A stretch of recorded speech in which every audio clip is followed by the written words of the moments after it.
Oh, Lord. Again. Again.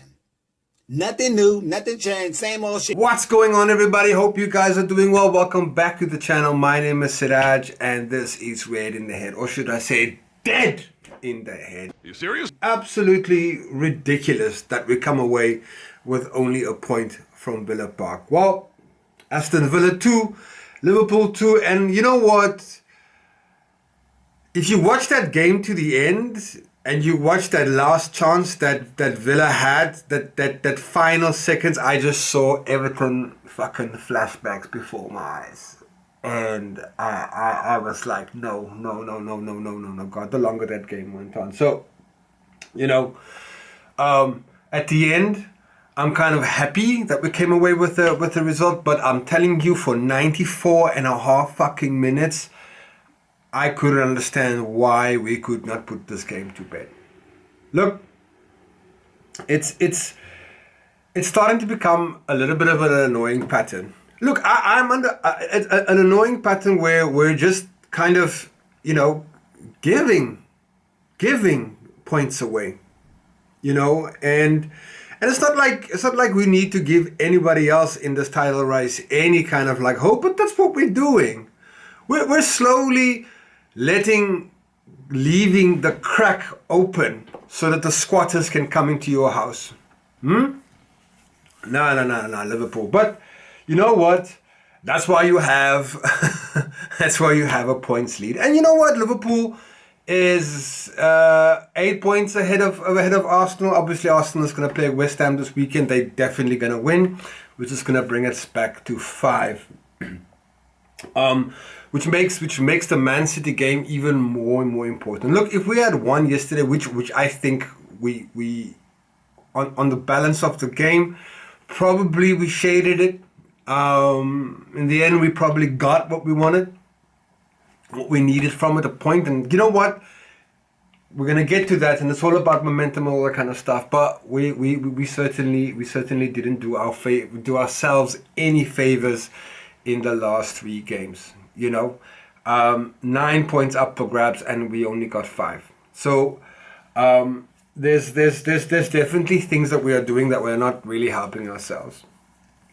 I thought by and large we played really well yesterday. Compared to that second half we saw against Wolves, I thought that this was a much better performance from Liverpool, and probably deserved to walk away with the 3 points. I thought that on a whole, the chances we created, my God, the chances we created. And you know, I'm not one to dig out individual players, but certainly we really miss Cody Gakpo. I mean, Salah's gonna give you 1 goal and an assist, so there's nothing I can ask more of Salah. He did his job. But when we have one-on-ones with goalkeepers, at least 3 one-on-ones against goalkeepers, I expect us to put at least 1 away. Or at least this team has shown me.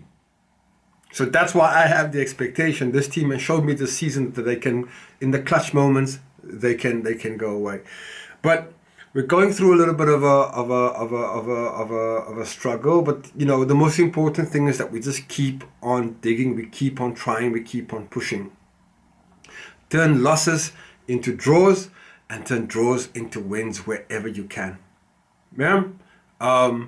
Like I said, from my point of view, I've always just believed that we should keep on with the momentum. So even if we get 1 point, it's 1 point. It's a point on the table. It's a point that nobody else has, that someone else has to go and have.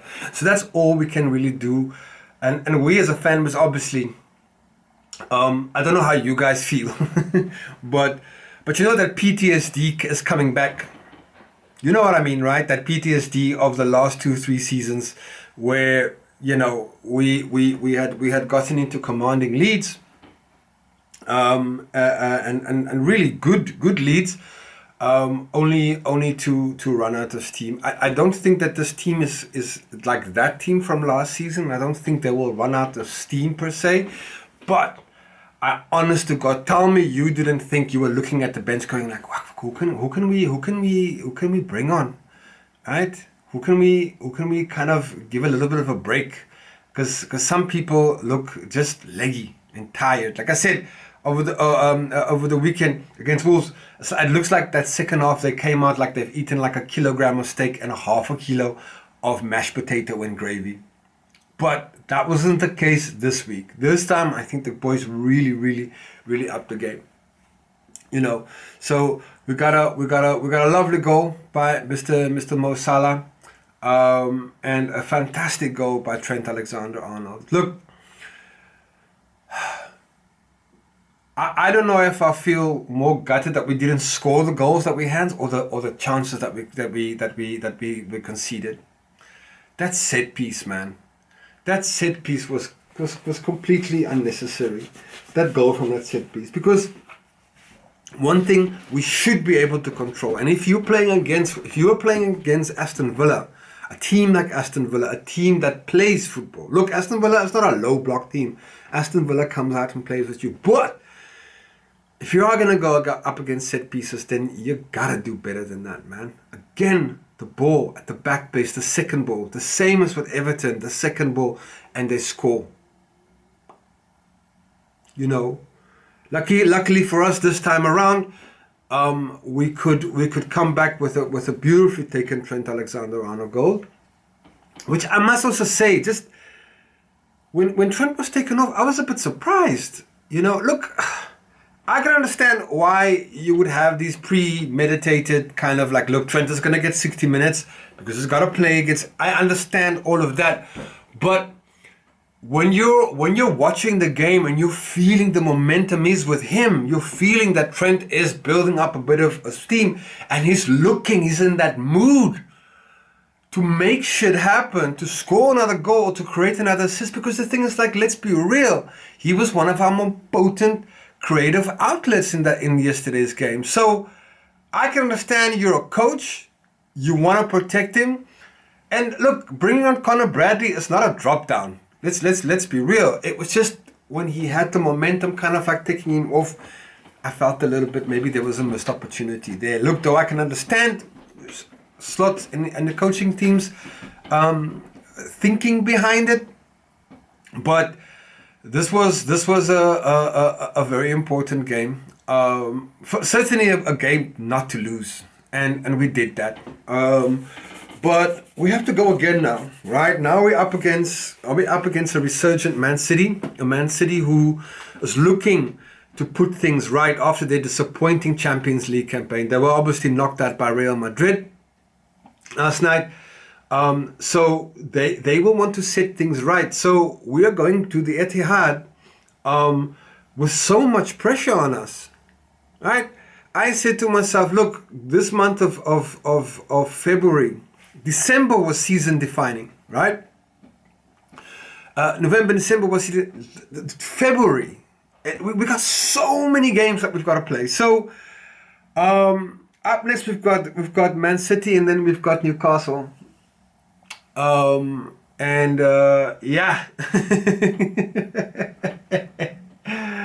Yeah, this is gonna go to the wire. Clearly, what Big Verge said was that, buckle up, strap in. We're gonna go all the way to the end. And look, I know that people are gonna go off and I don't even look at social media yet, but I already know how it's gonna go. People are gonna go in on Darwin Núñez, go in on Diogo Jota, and maybe some people will even have criticism for Slot. Hey, look, do you whatever fans, however fans I feel. I think it's just important that we try to be respectful and not bring his like.